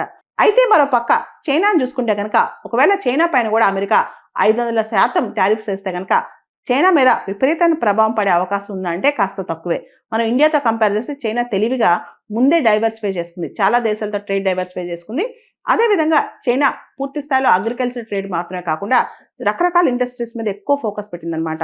ఒకవేళ గనక చైనా పైన కూడా అంతే టారిఫ్ పడినా చైనా ఇతర దేశాలతో ఎక్కువ ట్రేడ్ చేసుకుంటుంది. ఆల్రెడీ చైనాకి ప్రపంచవ్యాప్తంగా ఇతర దేశాలతో $1 ట్రిలియన్ మేర ట్రేడ్ సర్ప్లస్లు ఉన్నాయన్నమాట. దాంతో చైనా పెద్ద ఇబ్బంది పడదు. కానీ ఇండియా మాత్రం చాలా వరకు అమెరికాకి ఎక్స్పోర్ట్ చేసేది లేబర్ ఇంటెన్సివ్ సెక్టర్స్, టెక్స్టైల్స్ కావచ్చు, ఫుట్వేర్ కావచ్చు, మెరైన్ ప్రొడక్ట్స్ కావచ్చు, ఇవన్నీ కూడా మరింత ఇబ్బంది పడే అవకాశం కనిపిస్తుంది. భవిష్యత్తులో కనుక ఇండియా పైన అదనపు టారిఫ్లు వేస్తే కనుక electronics, pharma, coffee, tea, mobile phones ఇవన్నీ కూడా ఎఫెక్ట్ అయ్యే అవకాశం కనిపిస్తుంది. అయితే మన మినిస్ట్రీ ఆఫ్ ఎక్స్టర్నల్ అఫైర్స్ మాత్రం సిచ్యువేషన్ని క్షుణ్ణంగా గమనిస్తున్నామని చెప్పి, ఫాలో అవుతున్నామని చెప్పి అండ్ ఇండియన్ ఇంట్రెస్ట్ని కాపాడుతామని చెప్పి ప్రకటిస్తున్నారనమాట. ఓవరాల్గా డొనాల్డ్ ట్రంప్ మాత్రం ఇండియా పైన అదనపు టారిఫ్లు వేసే దిశగా అడుగులు వేస్తున్నారని అర్థమవుతుంది. గత 2 వారాలుగా ఇరాన్ దేశంలో చాలా పెద్ద ఎత్తున ప్రొటెస్టులు జరుగుతున్నాయి. ఇరాన్లో ఇన్ఫ్లేషన్, ద్రవ్యోల్బణం విపరీతంగా పెరిగిపోయింది. అక్కడ కరెన్సీ దారుణంగా డీవాల్యూ అయిపోయిందనమాట. మనం గమనిస్తే గనక 1.4 మిలియన్ రియాల్స్ ఏదైతే ఇరాన్ కరెన్సీ రియల్ ఉందో 1.4 million riyals is equal to $1. అక్కడ ప్రజలకి కనీస అవసరాలు ఫుడ్ కావచ్చు, మెడిసిన్స్ కావచ్చు చాలా కాస్ట్లీ అయిపోయాయి అన్నమాట. సామాన్యులు అక్కడ బతకలేకపోతున్నారు. దాంతో ప్రజలు బయటకు వచ్చారు. మహిళలు కూడా ఎక్కువగా బయటకు వచ్చారు. అక్కడ ఆర్థిక పరమైన కష్టాలే కాదు, చాలా రిజిడ్, చాలా స్ట్రక్చర్డ్ ఇస్లామిక్ లా అనేది వాళ్ళపైన రుద్దడంతో ప్రజలు ఉక్కిరి బిక్కిరి అవుతున్నారు. వాళ్ళందరూ బయటకు వచ్చారనమాట. భారతదేశం కూడా ఇరాన్ యొక్క పరిస్థితిని గమనిస్తుంది. దాదాపు 10,000 మంది భారతీయులు ఇరాన్ లో ఉన్నారు. వాళ్ళందరి స్థితిగతులు కూడా ఇండియా గమనిస్తా ఉందన్నమాట. ఇంకో పక్క Iran supreme leader Ayatollah Ali Khamenei మాత్రం యుఎస్ ప్రెసిడెంట్ డొనాల్డ్ ట్రంప్ ని యారగెంట్ అని పిలిచాడనమాట. డొనాల్డ్ ట్రంప్ అనవసరంగా ఇరాన్ విషయంలో ఇన్వాల్వ్ అవుతున్నారని కూడా ఇరాన్ నమ్ముతుంది. మనం గమనిస్తే గనక ఇరాన్ కి అమెరికాకి అస్సలు పడట్లేదు. ముఖ్యంగా డొనాల్డ్ ట్రంప్ వచ్చిన తర్వాత ఇంకా కూడా ఇరాన్ పైన ఒత్తిడి బాగా పెరిగిపోయిందనమాట. ఇరాన్ లో ప్రజలు బయటకు వచ్చేసారు. అల్లర్లు చెలరేగుతున్నాయి. పోలీస్ కాల్పులు జరుగుతున్నాయి. దాదాపు 25 మంది చనిపోయారు. అనేక మంది గాయపడ్డారు. దాంతో ఇరాన్ లో ఇంటర్నెట్ కూడా షట్ డౌన్ చేశారనమాట. గత 48 గంటల నుంచి ఇరాన్ లో ఇంటర్నెట్ లేదు. ఆల్మోస్ట్ ఇంటర్నేషనల్ ఫోన్ కాల్స్ కూడా ఇరాన్ నుంచి వెళ్ళట్లేదంట. పూర్తిగా మనం గమనిస్తే కనుక ఆర్థిక పరంగా ఇరాన్ కొలాప్స్ అయ్యే పరిస్థితిలో ఉంది. అంతర్జాతీయంగా ఇరాన్ పైన ఆంక్షలు విపరీతంగా ఉన్నాయి. దాంతో పాటు అక్కడ రిలీజియస్ రూల్, మతపరమైన ఛాందస మతవాదం కూడా అక్కడ ఎక్కువ ఉందని చెప్పి నిష్ణాతులు చెప్తున్నారు. అవన్నీ పక్కన పెడితే అక్కడ పొలిటికల్ సిస్టమ్ కూడా కాలానుగుణంగా మారకుండా రిజిడ్ గా ఉంది అని చెప్పి కూడా అక్కడ ప్రజలు అభిప్రాయపడుతున్నట్టు అర్థమవుతుంది అనమాట. దాంతో ప్రజలందరూ బయటకు వచ్చారు. రాయిటింగ్ జరిగింది. గందరగోళం నెలకొంది. దాంతో పాటు ప్రజలు ప్రస్తుతం పొలిటికల్ లీడర్షిప్ మాకు వద్దు, ఈ కష్టాలు మేము భరించలేకపోతున్నాం, ఈ ఆర్థికపరమైన కష్టాలు మాకు వద్దు అని చెప్పి వాళ్ళు ప్రజలందరూ బయటకు వచ్చి గొడవ చేస్తున్నారనమాట. దానిలో డజన్ల కొద్దీ చనిపోతున్నారని కూడా ఒక అంచనా. పూర్తి స్థాయిలో సమాచారం రావట్లేదని కూడా చెప్తున్నారనమాట. ఇటువంటి పరిస్థితుల్లో అసలు ఇరాన్ కి ఇంత కష్టకాలం ఎందుకు వచ్చింది, ఇరాన్ లో ఇన్ని ఆర్థిక నష్టాలు ఎందుకు జరుగుతున్నాయి, దాని మీద చర్చ బాగా జరుగుతుందన్నమాట. ముఖ్యంగా మనం చూస్తే ఇరాన్ ఎకానమీ అనేది బేసికల్ గా ఆయిల్ ఎక్స్పోర్టింగ్ ఎకానమీ. అమెరికా ఆంక్షల వల్ల గత కొన్ని సంవత్సరాలుగా ఇరాన్ నుంచి చాలా దేశాలు ఆయిల్ కొనుక్కోవడం, చమురు కొనుక్కోవడం మానేశాయన్నమాట. దాంతో ఇరాన్ లో డబ్బులు లేకుండా పోయాయి. దాంతో నెమ్మదిగా ఇరాన్ ఆర్థిక వ్యవస్థ బాగా డ్రైన్ అయిపోయింది. రూపాయి లేకుండా పోయిందనమాట. దాంతో పాటు ఇరాన్ లో ఫారెన్ కరెన్సీ రిజర్వ్స్ కూడా బాగా తక్కువైపోయాయి. ఇరాన్ లో ఇవన్నీ జరిగేసరికి ఇరాన్ యొక్క నేషనల్ కరెన్సీ మీద విపరీతమైన ఒత్తిడి పెరిగింది. అండ్ ఇరాన్ యొక్క నేషనల్ కరెన్సీ యొక్క వాల్యూ కూడా బాగా తగ్గిపోయింది అనమాట. డాలర్ తో కంపేర్ చేస్తే 1.4 మిలియన్ రియాల్స్ ఈక్వల్ టు $1 అనమాట. అంటే దాదాపు $1 అమెరికన్ డాలర్ కొనాలంటే ఎక్స్చేంజ్ వాల్యూలో ఇరాన్ కరెన్సీ 1.4 మిలియన్ రియాల్స్ అనేది ఖర్చు పెట్టాలన్నమాట. దాంతోపాటు 50% దాటిపోయింది ఇన్ఫ్లేషన్. బేసిక్ నీడ్స్ కూడా, ప్రజల యొక్క ఆకలి దారిద్ర్యం తీర్చే పరిస్థితిలో కూడా ఇరాన్ ప్రభుత్వం లేదంట. ముఖ్యంగా అక్కడ జిందగీ Azadi, women life and freedom మీద అక్కడ ప్రజలు పోరాడుతున్నారు. ముఖ్యంగా ఇరాన్ లో మహిళలు కూడా బయటకు వచ్చి ప్రొటెస్టులు చేస్తున్నారు. వాళ్ళపైన ఈ ఏదైతే ఇస్లామిక్ లా, రిజిడ్ ఇస్లామిక్ లా ఉందో వాళ్ళపైన రుద్దకూడదని చెప్పి మహిళల యొక్క ఆలోచన అనమాట. దాంతో వాళ్ళు కూడా బయటకు వస్తున్నారు. మనం చూస్తే 2022లో ఇరాన్ లో యాంటీ హిజాబ్ ప్రొటెస్టులు కూడా అయ్యాయి. మనకు తెలుసు మాషా అమ్ని ఇన్సిడెంట్ తర్వాత అక్కడ యాంటీ హిజాబ్ ప్రొటెస్టులు అనేవి చాలా ఎక్కువయ్యాయి. చాలా మంది మహిళలు అప్పట్లో జైలుకి వెళ్ళారు కూడా మనం చూస్తే గనక. ముఖ్యంగా ఇరాన్ పైన అంతర్జాతీయ ఆంక్షలు కావచ్చు, ఇన్ఫ్లేషన్ కావచ్చు, అంటే ఇరాన్ లో ద్రవ్యోల్బణం కావచ్చు, ఇరాన్ లో ఆర్థిక పరమైన కష్టాలు కావచ్చు, ఇవన్నీ అక్కడ ప్రజలు తట్టుకోలేకపోతున్నారు. దాంతో వాళ్ళు బయటకు వస్తున్నారన్నమాట. అండ్ అమెరికా ఒత్తిడి కూడా ఇరాన్ తట్టుకోలేకపోతుంది. ఆర్థిక పరమైన ఆంక్షలు కూడా ఇరాన్ తట్టుకోలేకపోతుంది. మనం గమనిస్తే కనుక హమాస్ కానీ, హెజ్బుల్లా కానీ, హౌతీస్ కానీ వీళ్ళందరికీ కూడా ఇరాన్ సపోర్ట్ ఉంది కాబట్టి వాళ్ళ ఫండింగ్ కూడా ఇరాన్ నిధులు చాలా వెళ్ళాయి అంటుంటారనమాట. వీటన్నిటితో ఇరాన్ ఆర్థిక వ్యవస్థ అతలాకుతలమైందని చెప్పొచ్చు. ప్రకృతిని ఆరాధించే వాళ్ళకి, పక్షులను ప్రేమించే వాళ్ళకి ఒక అద్భుతమైన అంశం ఫ్లెమింగో ఫెస్టివల్. తిరుపతి జిల్లాలోని పులికాట్ సరస్సు దగ్గర జరుగుద్ది. యాక్చువల్లీ అక్కడ నేలపట్టు బర్డ్ శాంక్చురీ ఉంది. విదేశాల నుంచి అంటే రకరకాల ప్రాంతాల నుంచి అక్కడికి బర్డ్స్ వస్తాయి ఈ సీజన్లో. వాటికి సంబంధించిన ఒక ఫెస్టివల్ అన్నమాట. ఇది చాలా అద్భుతమైన విశిష్టమైన ఫెస్టివల్ అని కూడా చెప్పొచ్చు అనమాట. ఈ విశిష్ట అతిథులు అంటే బర్డ్స్ కోసం ఆంధ్రప్రదేశ్ ప్రభుత్వం ప్రతి ఏటా ప్రతిష్టాత్మకంగా ఫ్లెమింగో ఫెస్టివల్ నిర్వహిస్తుంది అనమాట. ఈ ఏడాది జనవరి 10, 11, 12 తారీఖులో అత్యంత వైభవంగా ఈ ఫ్లెమింగో ఫెస్టివల్ స్టార్ట్ చేస్తున్నారు. ఆంధ్రప్రదేశ్ తమిళనాడు సరిహద్దులో దాదాపు 620 చదరపు కిలోమీటర్ల మేర ఈ మొత్తం పులికాట్ సరస్సు విస్తరించిందనమాట. ప్రపంచంలోనే 2వ అతిపెద్ద ఉప్పునీటి సరస్సుగా పులికాట్ సరస్సు పేరుగాంచింది. మనం గనక గమనిస్తే పులికాట్ సరస్సు దగ్గర బయోడైవర్సిటీ, జీవ వైవిధ్యం కావచ్చు, సరస్సులో లభించే చేపలు, నత్తలు, వానపాములు ఇవన్నీ కూడా అక్కడ చూస్తే ఒక ప్రాపర్ ఈకో సిస్టమ్ అక్కడ కనిపిస్తుంది అనమాట. వీటి కోసం ఏటా విదేశీ పక్షులు చాలా వరకు ఇక్కడికి ఈ పులికాట్ లేక్ దగ్గరికి వలసకు వస్తుంటాయి అనమాట. ప్రతి సంవత్సరం డిసెంబర్, జనవరి నెలలో నైజీరియా, ఈజిప్ట్, సైబీరియా వంటి దేశాల నుంచి దాదాపు 108 రకాల విదేశీ పక్షులు ఇక్కడికి వస్తాయన్నమాట. తిరుపతి జిల్లాలోని నేలపట్టు పక్షుల సంరక్షణ కేంద్రం వేదికగా పక్షుల కోసం ప్రత్యేకమైన సంతానోత్పత్తి కేంద్రం అక్కడుంది. ప్రస్తుతం నేలపట్టు పక్షుల సంరక్షణ కేంద్రంలో grey pelican, white ibis, little cormorant, spoonbill stork, open bill stork ఇలా రకరకాల పక్షులు, ప్రధాన రకాల పక్షులు చాలా వస్తాయన్నమాట. అక్కడికి వచ్చి అప్పుడప్పుడు అక్కడ అద్భుతంగా సందడి చేస్తూ ఉంటాయి అనమాట. ఇప్పటికే ఇక్కడ దాదాపు నేలపట్టు దగ్గర దాదాపు 30,000 పక్షులు చేరుకున్నాయంట. అవి కూడా గూళ్ళు కట్టుకుని గుడ్లు పెట్టాయంట. ఇవన్నీ కూడా బ్రీడింగ్ ప్రాసెస్ అనేది నేలపట్టు శాంక్చురీలో జరుగుతుంది. వీటి కోసం అక్కడ అద్భుతమైన ఫెస్టివల్ అన్నమాట. ముఖ్యంగా ఏపీ టూరిజం, పర్యాటక రంగాన్ని ప్రోత్సహించేందుకు ఏపీ ప్రభుత్వం ఫ్లెమింగో ఫెస్టివల్ అద్భుతంగా నిర్వహిస్తుంది అనమాట. ఈసారి సూళ్లూరుపేట, దొరవారి సత్రం, తడ, ఇరకం ఐలాండ్, శ్రీ సిటీ, ఉబ్బలమడుగు, జలపాతం వంటి 7 ప్రధాన వేదికలపై ఈ ఫ్లెమింగో ఫెస్టివల్ జరుగుతుందన్నమాట. పర్యాటకుల కోసం రకరకాల సౌండ్ అండ్ ఆర్ట్ ప్రోగ్రామ్స్ కావచ్చు, స్థానిక కళాకారులతో సాంస్కృతిక ప్రదర్శనలు కావచ్చు, ఇలా అద్భుతమైన ఫెస్టివల్ అక్కడ పెడుతున్నారు. ఫ్లెమింగో బర్డ్ ఫెస్టివల్ అన్నమాట. ఈ ఫ్లెమింగో బర్డ్ ఫెస్టివల్ అనేది పబ్లిక్ అవేర్నెస్ కోసం కూడా అక్కడ ఏ విధంగా అంటే పక్షులను కాపాడుకోవాలి, వాటికి ఎలాంటి థ్రెట్స్ ఉన్నాయి, క్లైమేట్ చేంజ్ ఎలా థ్రెట్ గా ఉంది, అదే విధంగా పక్షులు మనుషుల యొక్క ప్రవర్తన వల్ల ఎలా అంతరించిపోతున్నాయి, ఇవన్నీ కూడా అవగాహన తేయడానికి కూడా ఫ్లెమింగో ఫెస్టివల్ నిర్వహిస్తారు. గుజరాత్ రాష్ట్రంలో సోమనాథ్ శౌర్యయాత్ర వార్తల్లో ఉంది. ఇంత చలికాలంలో కూడా వేలాది మంది భక్తులు భక్తి శ్రద్ధలతో యాత్రలో పాల్గొన్నారు. యాక్చువల్లీ 1000 ఏళ్ళైంది నేటికి. అంటే 1021వ సంవత్సరంలో సోమనాథ్ టెంపుల్ ని డిస్ట్రాయ్ చేయడానికి ట్రై చేశారు. దాని పైన అటాక్ చేశారనమాట. ఎన్నిసార్లు సోమనాథ్ టెంపుల్ ని డిస్ట్రాయ్ చేయాలని ట్రై చేసినా మళ్ళా అది పునరుజ్జీవనం పొందిందనమాట. ఈ 1000 సంవత్సరాల నుంచి సోమనాథ్ టెంపుల్ అనేది ఏ విధంగా అంటే ఎన్నిసార్లు ఎవరు ట్రై చేసినా సరే ఎంత మళ్ళా రీకన్స్ట్రక్ట్ అయింది అనే దాని మీద అందరూ అంటే ఎప్పుడు చూసినా సరే 1000 సంవత్సరాల నుంచి ఎంతో మంది ట్రై చేసినా టెంపుల్ పైన జెండా రెపరెపలాడుతుందని చెప్పి మోడీ గారు చెప్పుకొచ్చారు. ప్రధాని మోడీ గారు, గుజరాత్ సీఎం ఇద్దరు కూడా ఈ సోమనాథ్ శౌర్యయాత్రలో పాల్గొన్నారు. ఇది గుజరాత్లోని సోమనాథ్ గిర్ సోమనాథ్ డిస్ట్రిక్ట్ లో ఉందన్నమాట. ఈ సోమనాథ్ శౌర్య యాత్రకి మోడీ గారిని ప్రత్యేకంగా 108 అశ్వాలు ఆహ్వానం పలికే. అంతేకాదు మోడీ గారు ప్రత్యేకంగా ఈ ప్రొసెషన్ లో పాల్గొన్నారనమాట కొంత దూరం. ఇక్కడ మనం గమనిస్తే సోమనాథ్ టెంపుల్ ని రీకన్స్ట్రక్ట్ చేశాం. ప్రత్యేకంగా మనకి ఇండిపెండెన్స్ వచ్చిన తర్వాత సర్దార్ వల్లభాయ్ పటేల్ గారు కూడా ప్రత్యేక శ్రద్ధ తీసుకుని రీకన్స్ట్రక్ట్ చేసి 1951లో దాన్ని కంప్లీట్ చేసి మన అప్పటి ప్రెసిడెంట్ రాజేంద్ర ప్రసాద్ గారి చేత ఇనాగ్రేట్ చేయించారు. దానికి కూడా 75 సంవత్సరాలు ఇప్పుడు పూర్తయిందనమాట. అంతేకాదు సోమనాథ్ టెంపుల్ ని ఎంతో మంది అటాక్ చేయడానికి ట్రై చేసినా మనం కాపాడుకుంటూ వచ్చాం అనమాట. సోమనాథ్ శౌర్యయాత్ర సందర్భంగా మోడీ గారు మన కలోనియల్ మైండ్ సెట్ ని పక్కన పెట్టాలని, అదేవిధంగా మన గుళ్ళపైన అటాక్స్ కేవలం లూటింగ్ అంటే గుళ్ళో ఉన్న బంగారాన్ని వాటిని దోపిడీ మాత్రమే కాదు, మన రిలీజియన్ పైన అటాక్ అని చెప్పి మన రిలీజియన్ ని కాపాడుకోవాలి, మన కల్చర్ని కాపాడుకోవాలని కూడా పిలుపునిచ్చారనమాట.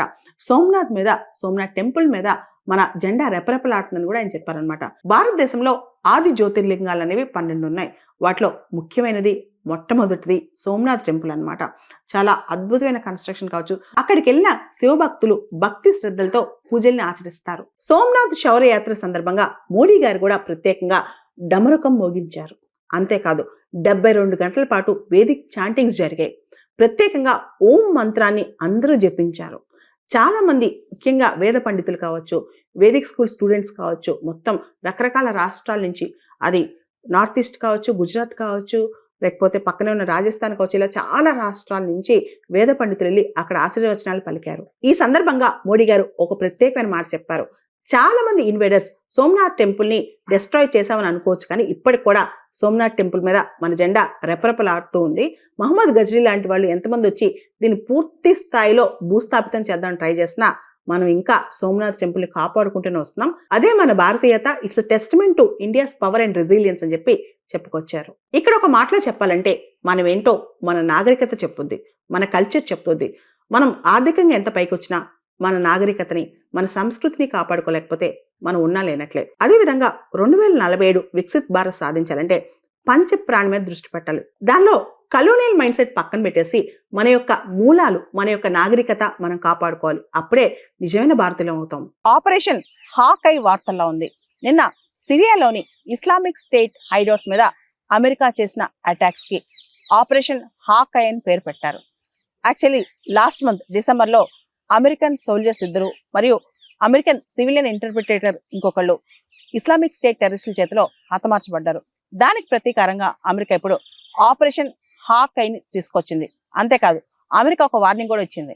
మాకు కనుక హాన్ తలపెడితే అసలు ఎక్కడున్నా ఎత్తుక్కొచ్చి చంపేస్తామని చెప్పి కూడా అమెరికా ఐఎస్ టెర్రరిస్టులకి వార్నింగ్ ఇచ్చింది ఈ రోజున. ఆపరేషన్ హాకై అంటే యాక్చువల్లీ ఎవరైతే అమెరికన్ సోల్జర్స్ సిరియాలో హతమార్చబడ్డారో ఐఎస్ వాళ్ళ చేతిలో, వాళ్ళు అమెరికన్ స్టేట్ ఆఫ్ అయోవాకి చెందిన వాళ్ళు అనమాట. అయోవా స్టేట్ ని అమెరికాలో హాకై అని కూడా పిలుస్తుంటారనమాట. వాళ్ళ చావుకి ప్రతీకారంగా ఇప్పుడు అమెరికా ఐఎస్ హైడౌట్స్ ఎక్కడున్నా సరే ఎతికి వాళ్ళని వెంటాడాలని నిర్ణయించుకుంది. అంతేకాదు ఆల్రెడీ ఇప్పటికీ మనం చూస్తే అమెరికన్ ట్రూప్స్ చాలా మంది సిరియాలో ప్రజెంట్ అయి ఉన్నారు. బషర్ ఆల్ అసద్ ప్రభుత్వం పోయిన తర్వాత, సిరియాలో కొత్త ప్రభుత్వం వచ్చిన తర్వాత డిసెంబర్లో అమెరికన్ సోల్జర్స్ పైన మొట్టమొదటి అటాక్ అనమాట. ఇది అంబుష్ అటాక్. ఆ అటాక్ ని బేస్ చేసుకుని ఇప్పుడు అమెరికా దానికి రిటాలియేషన్ గా ఇప్పుడు ఐఎస్ హైడౌట్లని సిరియాలో నుంచి కంప్లీట్ గా వైపౌట్ చేయాలని చెప్పి అమెరికా ప్రయత్నాలు చేస్తుంది.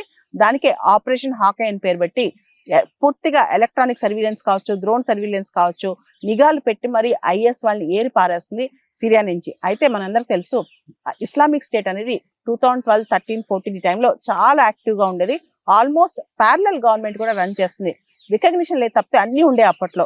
అండ్ స్లోగా మనం చూస్తే కనుక 2018, 19కి వచ్చేసరికి ఇస్లామిక్ స్టేట్ పూర్తిగా అంతమైంది అనుకున్నారు. కానీ వాటి స్లీపర్ సెల్స్ మాత్రం ఇంకా ఉన్నట్లు అమెరికా పసిగడుతోంది. దాంతో అమెరికా మళ్ళా పూర్తి స్థాయిలో మిడిల్ ఈస్ట్ ప్రాంతం, ముఖ్యంగా సిరియా లాంటి ప్రాంతాల్లో అమెరికా మళ్ళా నిఘా పెంచేస్తుంది అనమాట.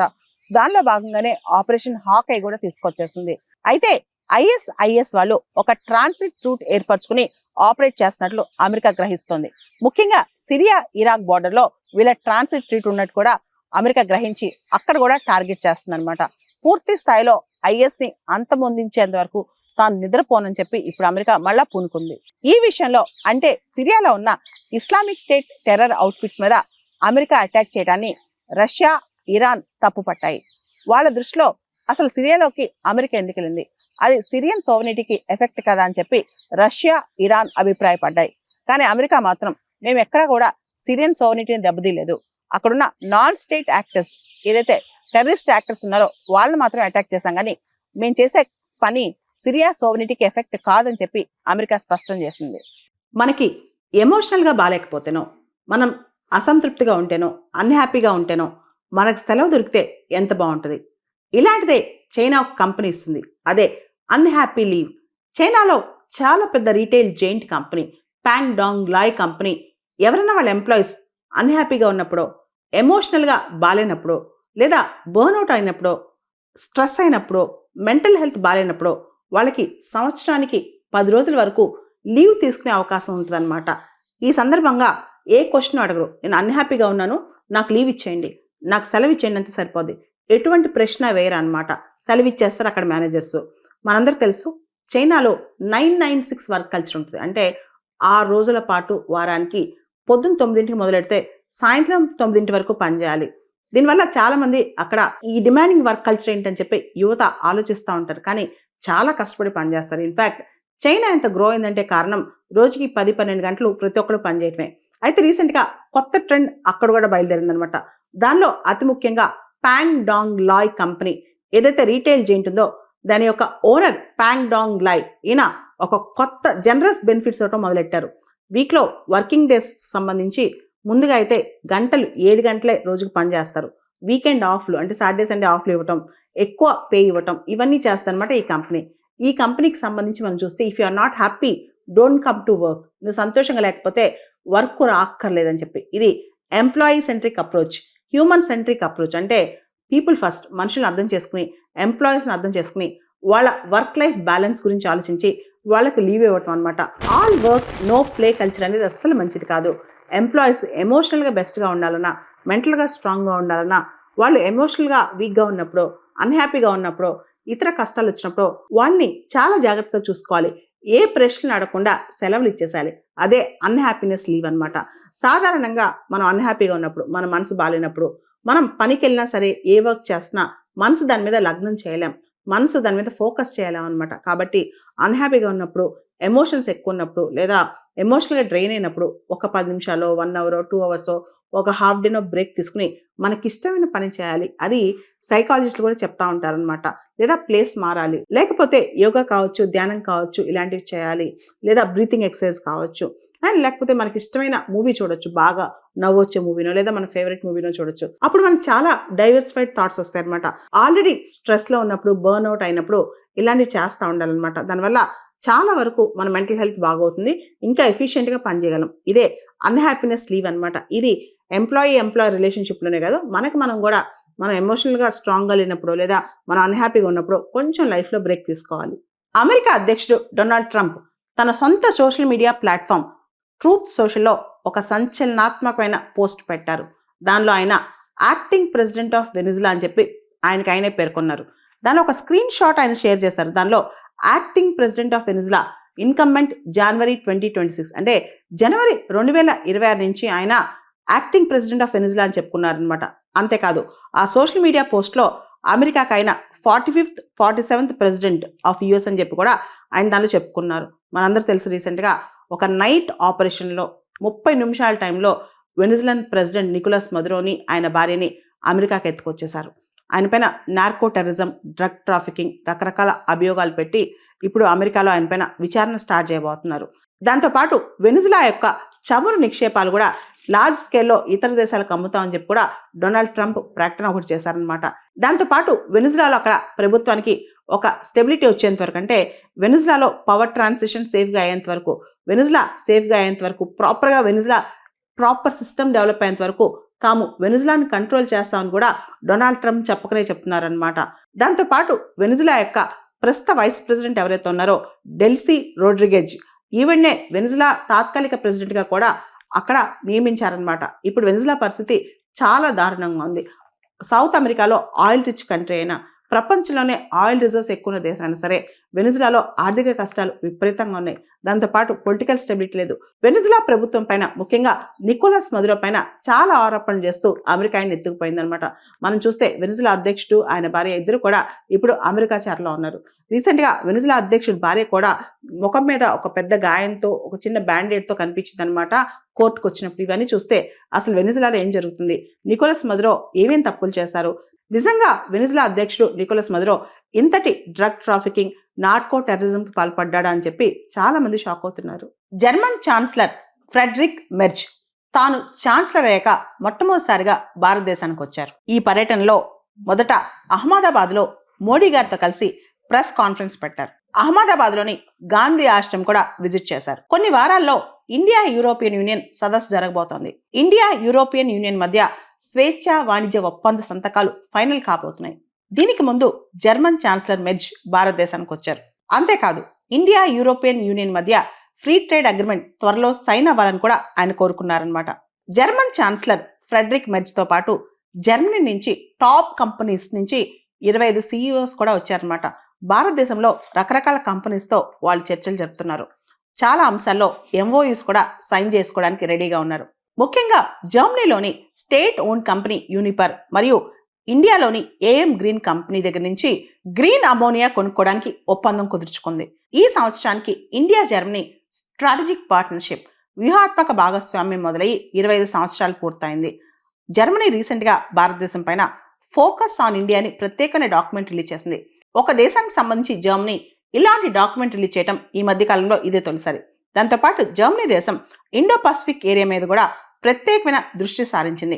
మింటి కోర్సెస్లో పనిచేసే వాళ్ళు జర్మనీలో భారతీయులు దాదాపు 32,000 మంది ఉన్నారు. మ్యాథ్ కావచ్చు, IT ప్రొఫెషనల్స్ కావచ్చు, న్యాచురల్ సైన్సెస్లో కావచ్చు, టెక్నాలజీ అండ్ ఇంజనీరింగ్లో కావచ్చు, జర్మనీలో మన వాళ్ళు చాలా మంది పనిచేస్తున్నారు ప్రొఫెషనల్స్ గా. ఇది ఒక ప్రత్యేకమైన అంశమనే చెప్పుకోవచ్చు. దీంతో పాటు అక్కడ జర్మన్ జనాభా వృద్ధాప్యంలోకి వెళ్ళిపోతున్నారు. ఏజింగ్ పాపులేషన్ పెరిగిపోతుంది. లేబర్ షార్టేజ్ అనేది జర్మనీలో బాగా పెరిగిపోతుంది. జర్మనీకి ఇప్పుడు స్కిల్డ్ లేబర్ కావాలి కాబట్టి ఇండియా మీద ప్రత్యేకంగా ఫోకస్ చేస్తుంది అనమాట. ఇప్పటికే జర్మన్లో ఉన్న ఇండియన్స్ యావరేజ్ జర్మన్ కంటే ఎక్కువ సంపాదిస్తున్నారు. మనం చూస్తే కనుక యావరేజ్గా ఇండియన్స్ ఎవరైతే జర్మనీలో ఉన్నారో 5,400 యూరోలు ప్రతి నెల సంపాదిస్తుంటే జర్మన్స్ మాత్రం అక్కడ యావరేజ్గా 4,200 యూరోస్ మాత్రమే సంపాదిస్తున్నారనమాట. మొత్తం యూరోప్లో చూసుకుంటే జర్మనీ మనకి largest trading partner. India Germany వాణిజ్యం అనేది $50 బిలియన్ చేరుకుందనమాట. సో దీంతో పాటు ఇప్పుడు 2,000కు పైగా జర్మనీకి చెందిన కంపెనీస్ ఇండియాలో బిజినెస్ చేస్తున్నాయి. 700కు పైగా ఇండియాకి చెందిన కంపెనీస్ జర్మనీలో బిజినెస్ చేస్తున్నాయి అనమాట. జర్మన్ ఛాన్సలర్ ఫ్రెడరిక్ మెర్జ్ విజిట్లో ప్రత్యేకంగా చెప్పుకోవాలంటే ఇండియా నుంచి భవిష్యత్తులో క్రిటికల్ మినరల్స్ కొనుక్కోవాలని ఆలోచన, సెమీ కండక్టర్ డెవలప్మెంట్ కావచ్చు, డిఫెన్స్ కొలాబరేషన్ కావచ్చు, బిజినెస్ మైగ్రేషన్ ఇష్యూస్ కావచ్చు, వీటన్నిటి మీద ప్రత్యేకంగా శ్రద్ధ పెడుతున్నారు జర్మన్ ఛాన్సలర్ ఈ విజిట్లో. ఇక్కడ ఇవన్నీ పక్కన పెడితే రీసెంట్గా డొనాల్డ్ ట్రంప్ యొక్క ప్రవర్తన, వెనిజులా అధ్యక్షుని ఎత్తుకుపోవటం, దాంతోపాటు యూరోప్తో కఠినంగా ఉండటం, వీటన్నిటిని పక్కన పెట్టి అందరిపైన టారిఫ్లు వేయటం, వీటితో రకరకాల దేశాలు, పెద్ద పెద్ద దేశాలు కూడా భారతదేశం వంక చూస్తున్నాయి. భారతదేశంతో బిజినెస్ పెంచుకోవడానికి ట్రై చేస్తున్నాయి. అదే ప్రయత్నంలో జర్మన్ ఛాన్సలర్ భారతదేశానికి వచ్చారు. తెలంగాణ ముఖ్యమంత్రి రేవంత్ రెడ్డి గారు ఒక మాట అనౌన్స్ చేశారు. ప్రతి గవర్నమెంట్ సర్వెంట్ తెలంగాణలో ఎవరైతే గవర్నమెంట్ సర్వెంట్స్ ఉంటారో వాళ్ళు తల్లిదండ్రుల్ని నిర్లక్ష్యం చేస్తారో, తల్లిదండ్రుల్ని సరిగా చూసుకోరో వాళ్ళ జీతం నుంచి 10 నుంచి 15% కట్ చేసి పేరెంట్స్ అకౌంట్లో వేపిస్తానని చెప్పి దానికి సంబంధించిన చట్టం తెలంగాణలో తీసుకురానున్నట్లు ఆయన ప్రకటించారు. ఈ చట్టం కోసం ఒక కమిటీ కూడా, అంటే ఈ చట్టాన్ని ఫ్రేమ్ చేయడం కోసం ఒక కమిటీ కూడా ఏర్పాటు చేస్తున్నారంట తెలంగాణలో. మనందరికి తెలుసు, పేరెంట్స్ సంబంధించి, సీనియర్ సిటిజన్స్ సంబంధించి సెంట్రల్ గవర్నమెంట్ లో maintenance of parents and other senior citizens act 2007 ఉందన్నమాట. దీనిలో భాగంగా పేరెంట్స్ ని ఖచ్చితంగా చూసుకోవాలి, లేదా పేరెంట్స్ వాళ్ళు మెయింటైన్ చేసుకోలేని పరిస్థితిలో వాళ్ళకి పిల్లలు మెయింటెనెన్స్ ఇవ్వాలన్నమాట. అండ్ ఇంతకుముందే పేరెంట్స్ అంటే వాళ్ళు మెయింటైన్ చేస్తారు, పిల్లలు మమ్మల్ని బాగా చూసుకుంటారని చెప్పి పేరెంట్స్ తమ ఆస్తులు పిల్లలకి బదలాయిస్తే గనక, ఒకవేళ పిల్లలు చూసుకోకపోతే మళ్ళా ఆ ఆస్తి పేరెంట్స్ కి తిరిగి ట్రాన్స్ఫర్ అయ్యేటట్టు కూడా ఈ చట్టంలో ఉందన్నమాట. మనం చూస్తే మన భారత సంస్కృతి ప్రకారం మన సమాజంలో ఖచ్చితంగా తల్లిదండ్రులు చూసుకోవాల్సిన బాధ్యత పిల్లలకు ఉంది. ముఖ్యంగా ఎవరైతే తమను తాము మెయింటైన్ చేసుకోలేరో, ఎవరైతే తమను తాము పోషించుకోలేరో ఆ టైంలో పేరెంట్స్ చూసుకోవాల్సిన బాధ్యత ఉంటుంది అనమాట. మన కల్చర్ లో కూడా ఒక కథ బాగా వినిపిస్తూ ఉంటుంది, శ్రవణ కుమారుడు కథ అనమాట. శ్రవణ కుమారుడు తల్లిదండ్రుల్ని కావడి మీద పెట్టుకుని పిలిగ్రిమేజ్ తీసుకెళ్తా ఉంటాడు అనమాట. దారిలో తల్లిదండ్రులకి దాహం అవుద్ది. దాంతో ఈ అబ్బాయి మంచినీళ్ళు తేవడానికి వెళ్తే దశరథ మహారాజు ఈ బాబుని, శ్రవణ కుమారుడిని ఒక ఎనిమల్ అనుకుని దశరథ మహారాజు శ్రవణ కుమారుడిపై పొరపాటున బాణం వేస్తాడు. దాంతో శ్రవణ కుమారుడు చనిపోతూ మా అమ్మ మా నాన్న దాహంతో ఉన్నారు, ముందు వాళ్ళకి వాటర్ ఇవ్వండి అని అడుగుతాడనమాట. అలాంటి పిల్లలున్న మన సంస్కృతిలో ఈ రోజులో చూస్తే కనుక తల్లిదండ్రులకు అన్నం పెట్టాలన్నా బరువు బాధ్యత అనుకుంటారనమాట. అంతేకాదు కొన్ని సందర్భాల్లో వాళ్ళకి మెడిసిన్ ఇప్పించాలన్నా, హాస్పిటల్ ట్రీట్మెంట్ చేయించాలన్నా వాళ్ళ పిల్లలకు ఒక రూలు, తల్లిదండ్రులకు మరొక రూల్ అనమాట. సొంత పిల్లల్ని చూసుకున్నట్టు తల్లిదండ్రులు చూసుకోవట్లేదు ఈ రోజుల్లో ఉన్న యువత. దీంతో తల్లిదండ్రులు కష్టాలు ఎదుర్కోవాల్సి వస్తుంది అనమాట. ముఖ్యంగా చాలా మంది తల్లిదండ్రులు తమను తాము పోషించుకోలేని పరిస్థితిలో పిల్లల మీద ఆధారపడతా ఉంటారు. వాళ్ళకి కనీస పోషణ కూడా ఇవ్వని పిల్లలు చాలా మంది మన దేశంలో ఉన్నారు. దీనికి సంబంధించి ఇతర దేశాల్లో కూడా చట్టాలు ఉన్నాయి. ఉదాహరణకి సింగపూర్ లో మెయింటెనెన్స్ ఆఫ్ పేరెంట్స్ యాక్ట్ ఉందన్నమాట. 60 సంవత్సరాలు పైబడిన పేరెంట్స్ కి వాళ్ళ దగ్గర మెయింటైన్ చేసుకోవడానికి డబ్బు లేకపోతే పిల్లలు వాళ్ళని పోషించాలి. అదే విధంగా చైనాలో protection of rights and interest of elderly people అని చెప్పి ఒక చట్టం ఉంది.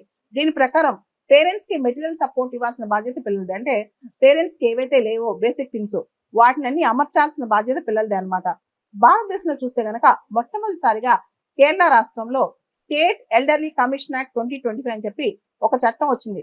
ఆ చట్ట ప్రకారం కేరళలోని సీనియర్ సిటిజన్స్ కు ఒక ప్రత్యేకమైన కమిషన్ పెట్టారనమాట. భారతదేశంలోనే ఇలా ఒక చట్టబద్ధమైన కమిషన్ ఏర్పాటు చేయడం కేరళలోనే తొలిసారనమాట. అయితే రేవంత్ రెడ్డి గారు ఇచ్చిన స్టేట్మెంట్ ఏదైతే ఉందో, ఎవరైతే గవర్నమెంట్ సర్వెంట్స్ తెలంగాణలో ఉన్నారో వాళ్ళు తల్లిదండ్రులను కనుక చూసుకోకపోతే, వాళ్ళు మెయింటైన్ చేయకపోతే, తల్లిదండ్రులు తమను తాము సపోర్ట్ చేసిన స్థితిలో లేకపోతే వాళ్ళ యొక్క జీతాల నుంచి 10 నుంచి 15% కట్ చేసి పేరెంట్స్ అకౌంట్ లోకి వేపిస్తామని చెప్పి. అయితే దీనివల్ల పిల్లల మనసులో మార్పు వస్తా. యాక్చువల్లీ పేరెంట్స్ ని చూడటం అనేది మోరల్ ఆబ్లిగేషన్, అది కనీస మానవ కర్తవ్యం. మన ఎవరైతే కన్నారో వాళ్ళకి ఆహారం లేని పరిస్థితిలో, బేసిక్ నీడ్స్ లేని పరిస్థితిలో వాళ్ళని చూసుకోవడం అనేది మన కర్తవ్యం అన్నమాట. అటువంటి కర్తవ్యాన్ని కూడా చట్టబద్ధంగా లా చేసి వాళ్ళని ఫోర్స్ చేయాలా ఒకసారి ఆలోచించాలి. అంటే మన సమాజం ఎట్టిపోతుంది, కనీసం మానవ ధర్మం కూడా మర్చిపోయి ప్రవర్తిస్తున్నామనే చెప్పాలన్నమాట. పేరెంట్స్ ఎట్టిపోయినా పర్లేదు, వాళ్ళు ఏం తిన్నా పర్లేదు, మనం బాగుంటే చాలు అనుకునే సమాజంలో మనం ఇంకా ఉన్నాం. ఎందుకంటే మన సంస్కృతిలో తల్లి, తండ్రి, గురువు, దైవం, ఈ తర్వాతే ప్రపంచం ఏదైనా.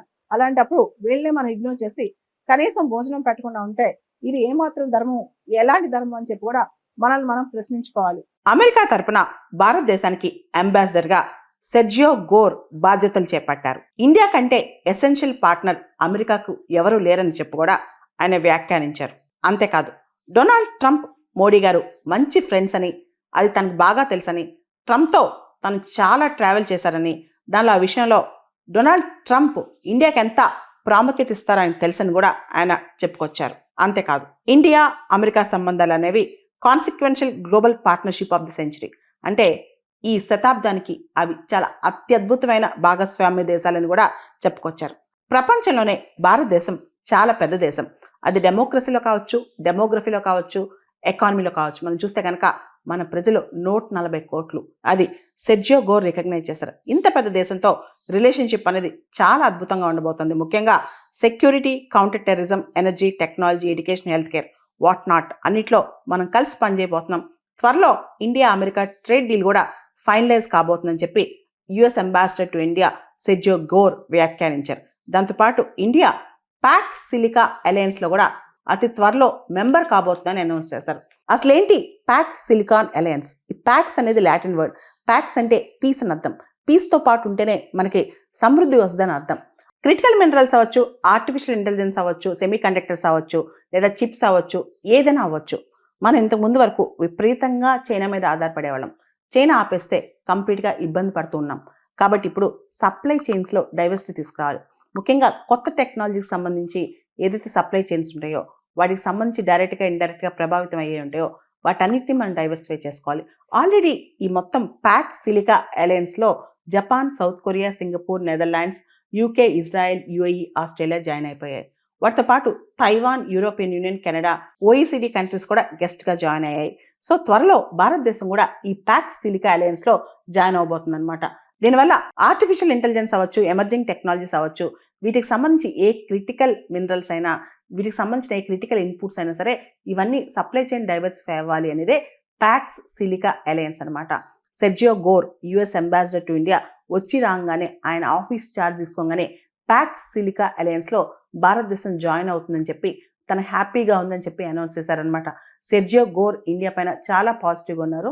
ఆయన లీడర్షిప్లో, US ambassador to India Sergio Gor లీడర్షిప్లో ఇండియా అమెరికా సంబంధాలు మెరుగుపడతాయని ఆశిద్దాం. వెనిజులాకు పట్టిన గతే ఇరాన్కి పట్టనుందా? అమెరికా అధ్యక్షుడు డొనాల్డ్ ట్రంప్ కఠినమైన చర్యలు తీసుకున్నారా ఇరాన్ పైన? అసలు డొనాల్డ్ ట్రంప్ వ్యూహ రచన ఏంటి? ఈరోజు మార్నింగ్ ఒక పెద్ద న్యూస్ వచ్చింది. ఎవరైతే ఇరాన్తో ఏ వాణిజ్యం చేస్తారో, ఏ దేశమైనా సరే ఏ వాణిజ్యం చేసినా వాళ్ళపైన 25% టారిఫ్స్ అంట. ఈ ప్రభావం చాలా దేశాల మీద ఉంటుంది. అంటే పూర్తిగా ఇరాన్కి ఆర్థికంగా రూపాయి కూడా లేకుండా చేయటం. ఆల్రెడీ ఇరాన్ ఆర్థిక పరిస్థితి అతలాకుతలంగా ఉంది. Iran currency value, Iran riyal ఏదైతే ఉందో దాని కరెన్సీ, ఆ వాల్యూ ఫారిన్ ఎక్స్చేంజ్ మార్కెట్లో జీరో. అసలు వాల్యూ కంప్లీట్గా పడిపోయింది అనమాట.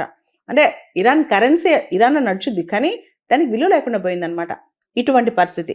ఈ టైంలో ఇరాన్లో విపరీతమైన ఇన్ఫ్లేషన్, ద్రవ్యోల్బణం ఒక పక్కన, ప్రజల ప్రొటెస్టులు, ఇరాన్లో ప్రజల యొక్క పేదరికం పెరిగిపోయి నిత్యావసర వస్తువుల యొక్క ధరలు ఆకాశాన్ని అంటుకుని చాలా ఇబ్బందులు పడుతున్నారు. దాంతో వాళ్ళందరూ రోడ్డు మీదకి వచ్చారు. ఓ పక్క మాకు ఈ ఆర్థిక వ్యవస్థ వద్దు, మాకు సరైన ఆర్థిక వ్యవస్థ కావాలి అంటూ, మరో పక్క ఈ ఎక్కువగా మహిళలపైన వాళ్ళపైన రూల్స్ విపరీతంగా రుద్దేస్తారనమాట.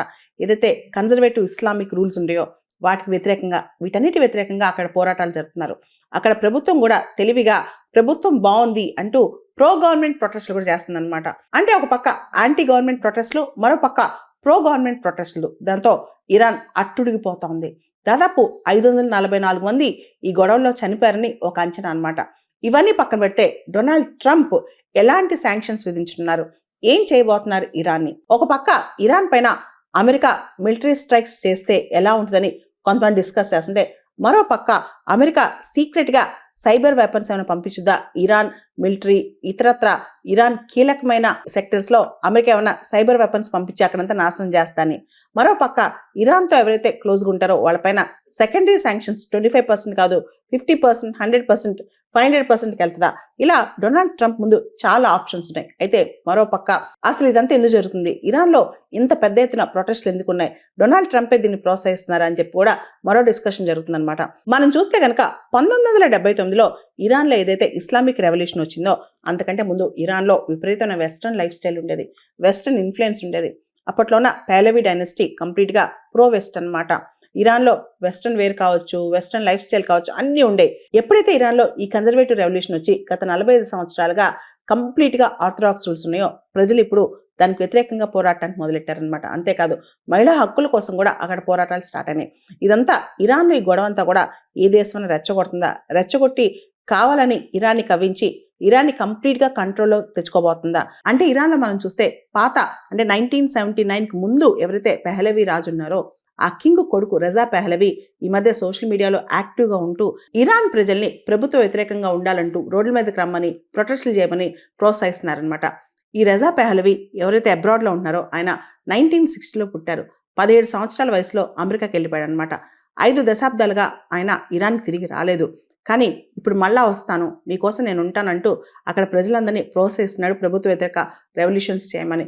ఇదే టైంలో అమెరికా కంప్లీట్గా ఇరాన్ని కంట్రోల్ చేయాలి, ఇరాన్ని కట్టడి చేయాలనే ఆలోచనలో కూడా ఉన్నట్టు తెలుస్తోంది. ఈ పరిస్థితిలో ట్రంప్ పోకళ్ళు గమనిస్తే గనక వెనిజులా అధ్యక్షుడికి పట్టిన గతే ఇరాన్కి పట్టబోతుందా? మధ్యప్రాచ్యంలో అంటే మిడిల్ ఈస్ట్లో అమెరికాకి ఇజ్రాయెల్కి కంటి మీద కునుకు లేకుండా చేస్తున్న ఇరాన్ని కరెక్ట్గా దారిలో పెట్టే టైం వచ్చిందా? అమెరికా ఖచ్చితంగా ఇరాన్ని కంట్రోల్ చేసే టైం వచ్చిందా? డొనాల్డ్ ట్రంప్ ఈ అవకాశాలను వదులుకోడు. ఎందుకంటే ఇరాన్లో కూడా అక్కడ ప్రజలు ప్రభుత్వ వ్యతిరేక నిరసనలు చేస్తున్నారు కాబట్టి ఇదే రైట్ టైం అని డొనాల్డ్ ట్రంప్ ఇరాన్ని కంప్లీట్గా మిలిటరీతో అటాక్ చేస్తారా? ఒక్కసారి మనం వేచి చూడాల్సిందే. అంతర్జాతీయంగా సైబర్ నేరాల కాంపౌండ్స్, సైబర్ స్కామ్ కాంపౌండ్స్ గురించి మనందరం తెలుసుకోవాలి. యాక్చువల్లీ అసలు ఈ సైబర్ కాంపౌండ్స్ వల్లే డిజిటల్ అరెస్టులు కావచ్చు, ఇన్వెస్ట్మెంట్ ఫ్రాడ్స్ కావచ్చు, హనీ ట్రాపింగ్, పిగ్ బుచ్చరింగ్ ఇలా చాలా జరుగుతున్నాయి. అసలు ఏంటిదంతా? సైబర్ కాంపౌండ్స్ అంటే ఏంటి? మనకి Myanmar, Thailand, Laos, Cambodia, Vietnam ఈ సౌత్ ఈస్ట్ ఏషియన్ దేశాల్లో సైబర్ కాంపౌండ్స్ లేదా సైబర్ స్కామ్ కాంపౌండ్స్ ఆపరేట్ అవుతున్నాయి. చాలా జైలు లాంటి పెద్ద పెద్ద గోడలు ఉంటాయి. బయట ప్రైవేట్ సైన్యం కాపలా కాస్తూ ఉంటుంది. మనకి ఫేస్బుక్ ద్వారానో ఇన్స్టాగ్రామ్ ద్వారానో విదేశీ జాబ్ ఆఫర్ వస్తుంది అనమాట. లక్షల్లో జీతాలు ఆఫర్ చేస్తారు. నిజమని నమ్మి మనం అప్లై చేసామనుకోండి, అక్కడే మోసపోతాం. అంతేకాదు కొన్నిసార్లు ఏజెంట్ల ద్వారా కూడా 2-3 లక్షలు వాళ్ళకి కట్టి మరీ వెళ్ళి ఇలాంటి సైబర్ నేరగాళ్ల చెరలో పడిపోతున్నారు మన యువకులు. ఇక్కడ గమనిస్తే కనుక చాలామందికి విదేశాల్లో ఉద్యోగం చేయాలని లేదా ఇక్కడ ఉద్యోగాలు లేక మనం ఎంప్లాయ్మెంట్ కోసం ఇతర దేశాలకు వెళ్ళాలని కోరిక కలిగి ఉంటారనమాట. లేదా ఎక్కువ సంపాదన వస్తున్నాను అని చెప్పి దాంతో జాబ్కి అప్లై చేస్తారు. ఎక్కడైతే ఐటీ రిలేటెడ్ జాబ్స్ కావచ్చు, డేటా ఎంట్రీ ఆపరేటర్స్ కావచ్చు, టెక్నాలజీ రిలేటెడ్ జాబ్స్ కావచ్చు, వీటికి సంబంధించిన యాడ్స్ రాగానే మన యువత కొంతమంది నిజంగా ఫారెన్లో జాబ్ కదా, మనకి మంచి జీతం వస్తుంది కదా అని అప్లై చేస్తారు. చేసిన తర్వాత ట్రావెల్ వీసా అంటే టూరిస్ట్ వీసా లాంటి వాళ్ళే ఇప్పించి మనకి టికెట్లు కూడా బుక్ చేస్తారు. బుక్ చేసిన తర్వాత మనం ఆ కంట్రీలోకి దిగంగానే, థాయిలాండ్ లాంటి దేశాల్లో దిగంగానే చైనీస్ ఎవరైతే ఈ చైనీస్ హ్యాండ్లర్స్ ఉంటారో, ఎవరైతే ఈ సైబర్ ఫ్రాడ్స్ పాల్పడతారో వాళ్ళని మనం తీసుకెళ్ళిపోయి ఈ కాంపౌండ్స్ చేరేస్తారు. కొన్ని సందర్భాల్లో థాయిలాండ్లో దిగామనుకోండి, మయన్మారో కాంబోడియా పక్క దేశాల్లో 10-12 గంటలు 20 గంటలు మనకి ఎక్కడికి వెళ్తున్నామో అర్థం కాకుండానే తీసుకెళ్ళిపోతారు. తీసుకెళ్ళిన తర్వాత మనకి ఏ ఉద్యోగం అక్కడ కనిపించదు. కేవలం ఆ కాంపౌండ్ లోపలే ఉండాలి. మన పాస్పోర్ట్, మన డాక్యుమెంట్స్, మన వీసా అన్నీ లాగేసుకుంటారు. మన ఫోన్ కూడా లాగేసుకుంటారు. లాగేసేసుకుని అక్కడే కూర్చోబెట్టి 20-25 గంటలు అంటే కంప్లీట్గా మన చేత పని చేయించుకుంటూ ఉంటారనమాట. ఏం పనో తెలుసా? ఆ పని ఇన్వెస్ట్మెంట్ ఫ్రాడ్స్ చేయటం, డిజిటల్ అరెస్టులు చేయటం, హనీ ట్రాపింగ్ చేయటం. చేయకపోతే హింసిస్తారంట. హింసించడం కాదు, భయంకరంగా కొట్టడం, లేదా కరెంట్ షాక్లు ఇవ్వటం, లేకపోతే కొన్నిసార్లు బయటకు వెళ్ళడానికి ట్రై చేస్తే కాల్ చేయడం, ఇవి చేస్తారంట. దాంతో ఎవరైతే దానిలో ఇరుక్కుపోయారో వాళ్ళు భయపడిపోయి అక్కడ పనిచేస్తూనే ఉంటారనమాట. ఇంకా జీతం ఎవరు, ఎంత కావాలో అంత కొంచెం ఆహారం పెట్టి అక్కడే ఉంచేసుకుని ఆ కాంపౌండ్ వాళ్ళ నుంచి బయటకు కూడా రానిరంట. అటువంటి టైంలో ఇంటికి ఫోన్ చేయాలన్నా ఎప్పుడన్నా ఒకసారి అది కూడా వాళ్ళు కాపలా కాస్తూ ఉంటారంట, మనం ఏం మాట్లాడతాము అని. సో ఇటువంటి దారుణమైన కండిషన్స్లో చాలా మంది ఇండియన్స్ కూడా అక్కడ ఉండిపోయారంట. ఇండియన్సే కాదు, శ్రీలంక, పాకిస్తాన్, బంగ్లాదేశ్, కొంతమంది మిడిల్ ఈస్ట్ నుంచి వచ్చిన యువత, వీళ్ళందరూ కూడా ఇలా ఇరుక్కుపోయి అక్కడ సైబర్ కాంపౌండ్స్లో, ఈ క్రైమ్ కాంపౌండ్స్లో పనిచేయాల్సిన పరిస్థితి అంట. మయన్మార్లో కేకే పార్క్ అనే ప్రాంతంలో ఇలాంటి 7-8 సైబర్ స్కామ్ కాంపౌండ్స్ ఉన్నాయంట. అంతేకాదు అక్కడ ఒక్కొక్క సైబర్ స్కామ్ కాంపౌండ్ ఒక్కొక్క ఫ్రాడ్కి ఇన్ఫేమస్ అనమాట. అంటే మనం చూస్తే ఒక కాంపౌండ్ డిజిటల్ అరెస్టులు పనిచేస్తూ ఉంటుంది, ఇంకోటి ఇన్వెస్ట్మెంట్ ఫ్రాడ్స్ పనిచేస్తూ ఉంటుంది, ఇంకోటి మన యొక్క డేటా కనుక్కుని దానికి సంబంధించిన టార్గెట్స్ ఇస్తుంది అనమాట. ఎవరైతే దాన్ని ఇరుక్కుపోయారో వాళ్ళకి మన దగ్గర నుంచి డబ్బులు ఎలా రాబట్టాలి అని చెప్పి. అలానే ఎవరైతే నాన్ రెసిడెంట్ ఇండియన్స్ ఉంటారో వాళ్ళని కూడా టార్గెట్ చేస్తారు. అంటే ప్రవాస భారతీయులు కానీ ఎవరైనా అవుట్ సైడ్ ఉండి వాళ్ళని కూడా టార్గెట్ చేసేసి వాళ్ళకి హనీ ట్రాప్ వేయటం, వాళ్ళ దగ్గర నుంచి ఇన్వెస్ట్మెంట్ రిలేటెడ్ డబ్బులు తెప్పించడం, ఇలాంటివన్నీ చేస్తూ ఉంటారు అనమాట. రోజువారీ ఇలా సైబర్ నేరాల్లో యువతికి ట్రైనింగ్ ఇచ్చి టార్గెట్లు ఇస్తారంట. డైలీ మినిమం ఇంత నువ్వు రాబట్టాలి, మినిమం ఇంత ఫ్రాడ్ చేయాలి అని చెప్పి.